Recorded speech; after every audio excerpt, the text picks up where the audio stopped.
Hey guys, welcome back. This is Fabian for the Pilo Mastermind, aka Supix, and this is the next part of my workshop, How to Fold. And in this part, we're going to look at flop scenarios where we should be folding and what hands to fold. I will try to point out some of the low frequency plays, kind of point out where are the thresholds for continuing, and and basically talk a little about, okay, what do we want to have to call, what do we want to have to fold, and how does blocker and playability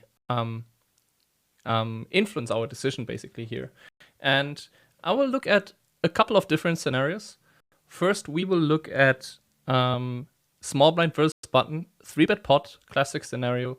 And we're going to start with the button first, facing a half pot size c-bet from the small blind. And we will download this range with a PLO trainer. And well, first of all, we can see we are supposed to fold 35% of the time, and already up here you can see some folds with spades. And if you look closely, you see spades is the flush draw that's available on the flop. And maybe we just start by filtering for spades. And we see only 2.7% of spades are folding. But if we start excluding like the stronger hands, so let's say without a pair, without two pair, without a set, it doubles to 5%. And if we also exclude straight draws and maybe even overpairs, we see this goes up to like 10%. So obviously that's like a very small number, but it's still something worth considering, because again, when you start calling all of these low frequency plays, you become more vulnerable to turn barrels, and and especially paired with a lot of people fast playing too many hands in position, it makes them very vulnerable to turn barrels, to aggressive double barrels by the out of position player. And we will take a look at that as well a little bit on the turn, how the out of position player is supposed to play on the turn, and the in position player as well maybe. But yeah, so the weakest flush draws definitely can be considered to fold, especially when you think that your opponent is not c-betting a little bit too strong. I don't think that's necessarily the case with half pot size c-bet. I think what's more likely to happen is that your opponent is betting too strong with a pot size c-bet, and we can also look how we react to that in a minute. From my experience, people will usually pot a little bit too much, and then half pot they are a little bit too bluff heavy, maybe even. But yeah, we will take a look at playing against the pot size in a second. First, let's look at a few other hand classes. If we have a queen, we can also fold the weakest hands, queen, jack, deuce, deuce, for example, king, queen, deuce, deuce, like the very weakest, like a queen with a pocket pair, basically. So if we filter for queen with a pocket pair, and I mean, we can exclude a set and two pair again. And I mean, if we have a queen with a flush draw or straight draw, we're also never folding. So we can exclude that as well. And if we filter it down like this, we suddenly see, okay, if we just have a bare top pair, or a top pair with a pocket pair, we're going to fold half of the time. So the stronger ones are the ones with a backdoor flush draw, with a high spade blocker, of course. But if we have only a low spade blocker, even a hand like queen 10, 6, 6, where you could say, okay, we have some potential on turns, it's not going to be strong enough to call. But yeah, in general, most top pairs are going to call, but just don't call every top pair. Another thing that people need to look out for is pocket kings, especially when you're a little bit more of a beginner. You tend to, or coming from no limit hold'em, you tend to overvalue pocket kings. But also, I think there's some pocket kings in here that also Rex will overvalue a little bit. So we see we're folding 30% of our pocket kings, and again, if we exclude a straight draw and a flush draw and two pair and a set, so basically all the strong combos, we see this number goes up to 43%. And what's interesting here is that even hands like this, like king, king, 10 deuce, backdoor flush draw, spade blocker, backdoor straight draw, is going to be a fold against a balanced half pot size c-betting range. And even some hands that are pretty strong, like for example king, king, 5, 5, if you filter for that, you can see, I mean, mostly we're going to call, especially with a backdoor flush draw or a high spade. But if we have like king, king, 5-5 with only the 5 of spades, that's going to be a fold. And I think some people could be tempted to float with this hand because we have 4 outs to a set. We can potentially bluff spades. We can potentially bluff straights. So be careful with these hands. They are actually pretty thin. And in contrast to that, if you look at a hand like ace king 5-5, you can see you're going to fold that a little bit more often, of course, because the hand is weaker. But a hand like ace king 5-5 with a backdoor flush draw gets called more frequently than, or it gets called here. Ace king 5-5 backdoor flush draw is more of a call than king king 5-5 without a backdoor flush draw, but with one spade block. But with one spade blocker. Notice how we don't even have a single spade here, and we are still calling. So that's already a good example of how playability and basically how playability is preferred to raw equity here, or not even raw equity, but just like absolute hand strength. The good thing about this hand is it blocks aces, it blocks kings, it has overcards against the queen. The thing is, when we have pocket kings, it's kind of unlikely. It's kind of likely just based on the blockers that we have with our hand. Usually, that our opponent has aces, and against aces we perform very poorly, of course, with pocket kings. So we much rather like to call with a hand like ace king 5-5 here. That being said, if we have an open ender, we're basically never folding. I mean, we can see. I mean, this is already, it shows as like 0%, and it's even mixed. But like the weakest open ender, maybe like, or double gut shot, maybe you're supposed to fold, or you can fold. That's like, it's pretty much the definition of break even here when they're mixing. But basically never folding an open ender. When it comes to a gut shot, basically this is where we start folding. Folding a gut shot with a backdoor flush draw. But also maybe some of you would be tempted to call hands like 9-7-6-6, for example. You already saw it. And you see you need, the thinnest thing you can call is like one spade and backdoor flush draw. But like 9-7-6-6, for example, just with one spade and one diamond, that's not going to be enough. I'm not sure if many people would consider floating this, but there's certainly some people out there. And again, by adding all these hands into your calling range, you're going to make your range very vulnerable to turn double barrels. But let's see what changes if we face a pot size bet here. Don't want to spend too much time with every single spot. Just want to give you a quick overview what kind of hands you want to look out for. And okay, now we see it crashed. Hopefully it works. Let's see. Okay. And now if we filter for spades, for example, against the pot size bet, we can see we're actually folding 17% of the time. And if we exclude, again, 2 pair and a set and a straight draw, you see this number goes up to 28%, even folding a hand like a double pair, like 4 outs to a set, and some potential future blockers. But the blockers are just not worth as much if your opponent is potting, and then the SPR is going to be slightly more than 1 on the turn. But yeah, that's... is it even? Yeah, it's going to be slightly more than 1. Actually, no, it's going to be less than 1. But yeah. Yeah, so definitely spades is where we start folding more. Also, if we look for top pairs, for example, we see we are suddenly folding more. Again, if we exclude a flush draw. I'm not going to exclude straight draws because maybe, let's see if we call every like top pair with a gut shot. But we exclude sets and 2 pairs. And we see we're folding like from the dry top pairs, we're going to fold 58%. And if we also exclude the straight draws now, we see it's 74%, basically only calling with a high spade and a backdoor flush draw and like a bunch of overs. So if we say we want to have the straight draw, we can see the weakest ones like ace, queen, deuce, deuce, is going to fold against the pot size bet. So the weakest gut shots, top pair with a pocket pair. You see, when it comes to folding, we already saw that pre-flop, but also post-flop. having a pocket pair in your hand very often decreases your playability, and it makes you want to fold your hand more often if you can't use it as a bluff. But against the pot size bet, we can't really use this as a bluff. If it gets checked to us, it's a different story. But we're talking about the folds here and not so much about the stabbing. So yeah, that's kind of what changes. I mean, definitely if we take a look at a hand like pocket kings, we see we're folding 66% of the time, really only continuing if we have something decent. If we exclude a set, 2-pair, and a flush draw. Without pocket kings, we can see we're folding like 90% of the time.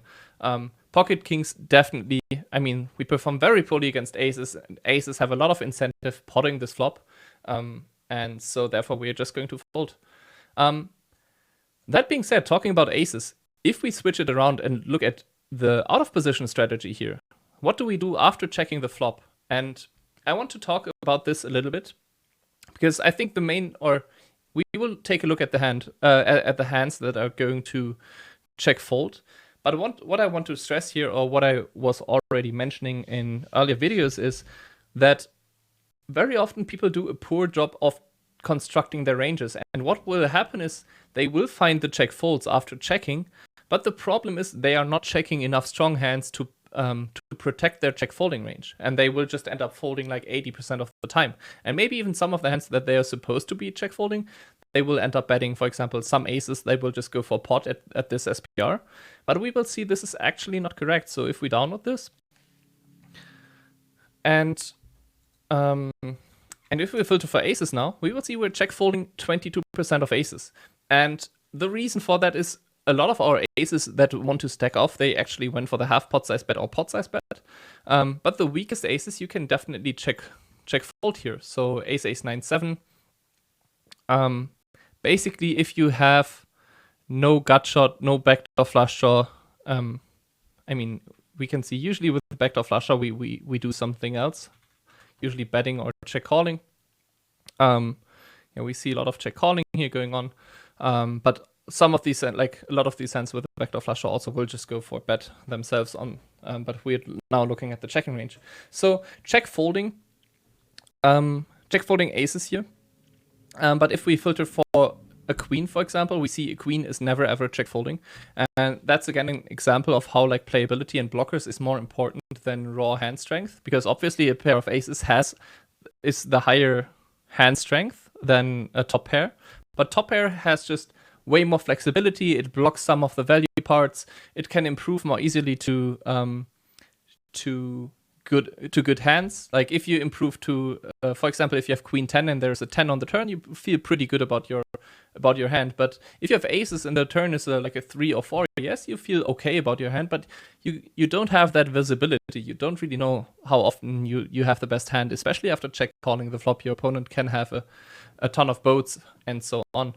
So queen, a single top pair here is definitely more important than having aces. And also if we look at kings, for example, we see an even higher frequency of check folding. And I think the reason is because with aces, it's more easy to have a gut shot here.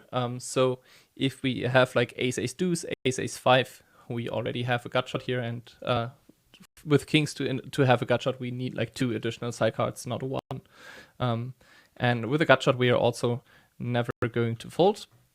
I'm just gonna put it in here, but like a lot of these hands here, aces with a gut shot, they either go for the check raise, but a lot of them will also just go for the pot size bet, for the pot size c bet instead of checking. So be careful with the aces, be careful with your gut shots. Also, we can take a look at the flush draws. So let's just filter for spades, and we see spades are also never check folding as the out of position player. And the reason is we are checking the spades that want to continue. I think maybe we have some spades that go for bet fold, but probably also not so much with this SPR. But for out of position, the difference is also the way that our range is designed. So the button calling a 3-bet, he has a lot of disconnected hands, just like where he has sometimes just a bare flush draw, no pair, no gut shot, no nothing, and those hands have a tough time continuing. But with a decent 3-betting range, we almost never have that. We could have a hand like ace king jack 10, but then we even have like overcards, backdoor, backdoor straight draw, like ace king jack 10 with a jack high spades, for example, is what I mean. So spades never going to check fold. And also if we have a 4, we're sometimes going to fold, but usually just if we have a 4 or a 3, we end up betting, because usually with a 4 or 3 we have an overpair, and then overpair with a blocker usually makes a decent bet or stack off or check call, depending on what we want to do. So not going to fold that, but definitely folding aces. The same pattern again with the pocket pairs. They have very poor playability. We're looking to fold these. And other hands that we should consider, like snap folding, are pocket pairs, and we will exclude a set and 2 pair again. And maybe exclude an overpair. And we see like those should be the prime candidates to check fold, but I think you guys should know that. That's like pretty basic stuff. So pocket jacks, pocket tens on a queen high board is a pretty weak hand. We like, even you might think, okay, maybe we can do something with a hand like this, like jack 10 9. We have backdoor flush draw, backdoor straight potential. Maybe we want to bet, maybe we want to check call, but this hand is just too weak. It's improves not often enough, and the draws are not nutty. A very good indicator when deciding whether to continue or not, and that is true for like pre-flop, flop, and turn basically, is how often will you be able to value bet your hand on later streets. And you can already think about this like pre-flop. I mean, when we talked about pre-flop, how you become tighter the more players are involved, and that's basically because what features does a hand need to have in order to value bet like 3 ways or 4 ways? It's very narrow. It's like 2 pairs get devalued a lot and so on. So and the same is true for the flop and for the turn. So think about how often, if you have like jack 10 9 and check call here, for example, or you bet, how often will you get into a spot where you actually make your hand and then you're able to value bet. It's quite likely that you will get raised off your hand at some point, or an unfortunate runout is going to hit where you can't continue. Like you can't really barrel on like a 7 or a 5 if you have jack 10 9, and the spade is also really bad. So, and even on a hand like a king, like your opponent can have some kings, he can have king queen, so it's not that great. We are just going to fold that, and that should be like the most obvious check folds, despite like if we have nothing, like let's say we have ace king jack 10, no flush draw, we just end up check folding as well. But like that's super basic. If we have air, we check fold. Not so much to talk about there. So much for the 3-bet pots, I would say. Like just giving you a few examples. What I also want to show you is this one. This is a sing raise pot. Actually, maybe we're going to taking a look at a few different sing raise pots, because it's also kind of interesting what's going on there. First of all, to notice here, I mean, obviously it's cutoff against button, and we are going to check 87% of the time.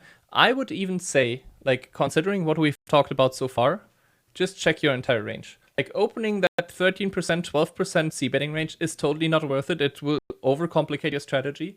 And by checking more, we strengthen our range, and it will actually mean that because we have some added value, added slow plays now, like hands that we would value bet here in this 12% range that we're now going to check. If we check our entire range, we are allowed to fold even a little bit more on the flop. So because we strengthened our range again, we are able to fold a little bit more.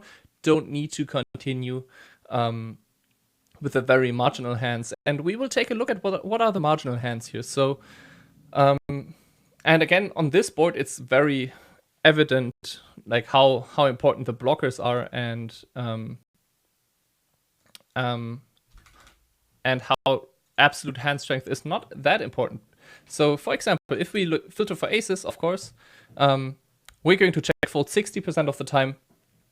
I mean, if we exclude like a set and 2 pair again and a flush draw, I mean, this will even go up, but that shouldn't be a surprise. Like, most of you will realize, okay, aces are a pretty trashy hand on this board, and same is true for other pocket pairs. But if we filter for pocket kings, for example, or I mean, let's filter for just aces again, and we see 58% folding. And if we filter for kings, we see this goes down to 56, and then to queens it goes down to 38, and then if we even go for jacks, it goes down to 18%. And the reason for that is, of course, queens and jacks are way better blockers on this board, and they will, again, it's the same as with aces on the previous board. If you have queens or jacks, it's very easy for you to have a straight or a straight draw, some kind of gut shot in that you can work with. But if you have aces, you actually need 2 cards in order to make a decent hand here on this board, like 2 other side cards. Blockers definitely more important here than absolute hand strength, and also just playability is very important. And if we look at this, or there's some interesting thing we can look at. For example, if we filter for 2 pair, you will see you are never going to fold 2 pair, more or less. You see the weakest 2 pairs is actually not 9-8, it's 10-8, 5-4, and you end up folding like a few percent of these. But this should be a warning sign for you, or looking at this, you should know, okay, actually with the weakest 2 pair, if I have 2 pair no backup, it's actually close. And then keep that in mind when you're playing against these nits that are never stabbing enough on this board or stabbing the wrong hands. So if people are stabbing too value heavy on this board, your weakest 2 pairs, they can become from like slightly profitable, breaking even, they can very easily turn minus EV. So keep that in mind when you're playing against your competition, and always try to pay attention to who you're playing against. So 2 pair is never folding, but I mean, you could say if we fold never 2 pair, then certainly we are not folding straights. But it's different. We are actually folding some straights. So we can see some 7-6 here folding, and if we filter for 7-6, you see it's actually 16% of the time. And now if we exclude the obvious continues with like a flush draw and 2 pair and a set, you see this goes up to 26% of the time. So even here with a 4 high backdoor flush draw, and that is something that a lot of people get wrong. They will continue with like 7-6 a lot. They think, okay, it's a straight, I can't fold against a single bet, but actually you can, because you have no way of improving. You're just at the mercy of your opponent, really. He can barrel you quite a bit, and he will barrel you because you don't block anything of the things he can barrel for value and as a bluff. So again, absolute hand strength not as important here. 2 pair can improve like to a hand that beats the nuts from the flop on future streets and is able to then value bet. But 7-6, you will have a very hard time like value betting the flop, value betting after your opponent bets on the flop. Like almost like very few scenarios where that happens. So keep that in mind when it comes to that. And we can take a look at the flush draws again, for example. We see the weakest of flush draws folding again, and we look at this and it's only 5% frequency. It's really low frequency, but it's important to keep that stuff in mind. Like the lowest flush draws are usually the hands that start folding. Then in other scenarios also the weakest top pairs. I mean, here it's kind of obvious that a weak top pair is quite bad. But yeah, those are kind of the thresholds we're looking at, like weak top pairs, weak straights, weak flush draws, like basically the weakest version of everything. You can make an argument for folding, especially if you think your opponent is under bluffing or betting too value heavy in these spots. So yeah, that's kind of important. We can take a look at a slightly different flop that has and the flop is king 9-5, and the spot is the same. It's basically sitting raise pot out of position, cut off against button. And here I filtered, put in a filter already. It's basically filtering for a flush draw without backup, and you can see the weakest flush draws again going for the check call, going for the check fold. Oh yeah, and also one more thing I wanted to mention that's actually important here on this board. It's not only that we fold these diamonds, or that we fold 7-6, but also if we have a hand like pocket jacks, we are folding 18% of the time, and some people will never fold pocket jacks on this board because it's too valuable to them. Like they have blockers, but keep in mind I talk about this all the time in my videos. Out of position, you need equity in order to bluff or in order to do some stuff. But if you have a like ace jack jack 4, you just don't have equity. You have no business c-betting, you have no business check raising, so you just check fold. Very important to do that as well. And I think that's kind of what I was talking about earlier as well.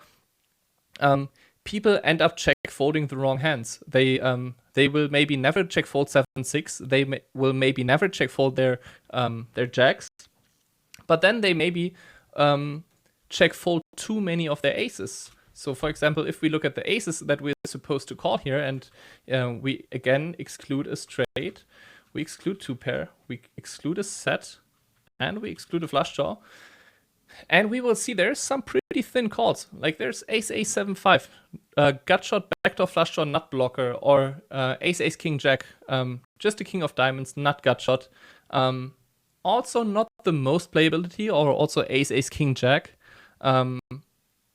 Just the nut gut shot, no flush draw, no backdoor flush draw, makes a better continue than the third nuts. Keep that in mind. We are folding 7-6, but we are calling ace ace king jack. So the potential to improve your hand, to make a hand that you can value bet on later streets, or your opponent can value bet with a worse hand into you, that's super, super important. Yeah, keep that in mind. And now we will briefly also take a look at the king 9-5 board. Oh, that's the wrong one. It's this one. And basically, yeah, we see the weakest flush draws again going for a check fold. Also, you should be aware of that. Most people of you are aware of that. Or most people know, like 10-9-8, oh, we need to check a lot. But also here we actually check more. On the king 9-5 board, we're checking more than on 10-9-8. And you just need to watch out for c-betting in single raise pots out of position. We've already talked about this a little bit in the 3-bet pots, that people tend to bet too many of their value hands on the flop as a c-bet, and then their check folding range becomes like they're check folding too many hands. But that's not because they're necessarily check folding too strong hands, but they're betting too many strong hands, and then their checking range becomes just super weak. And the same is going on a lot on lower stakes as well. Like people will over c-bet out of position, and then their checking range becomes really poorly, and they end up check folding a lot, although they are check folding the right hands, but they just don't.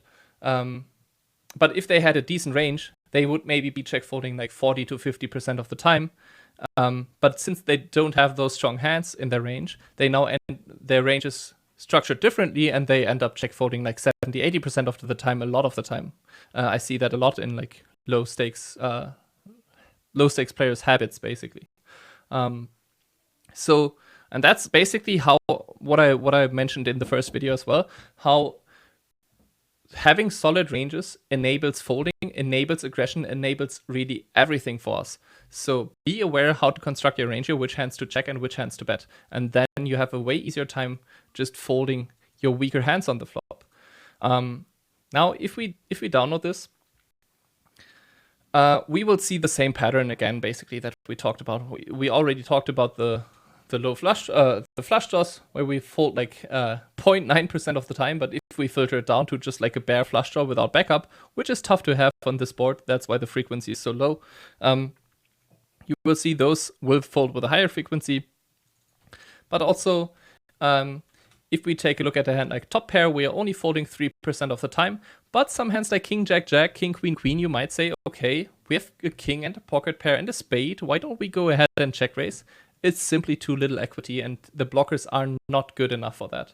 We just end up check folding these. And another reason is also because this board is so coordinated. It interacts with a lot of parts basically of our opening range. We can be a little bit more picky with our continues, and that's why we can check fold these top pairs. And again, if we look at overpairs again, pocket aces are going to fold more frequently than the top pairs for sure. And even with a pair blocker like ace, ace, 5 deuce, pair blocker and a spade blocker, we are just going to be check folding. Yeah, important to point that out as well, in my opinion. And also one thing that's a little bit more surprising maybe to you guys is hands like inside straight draws.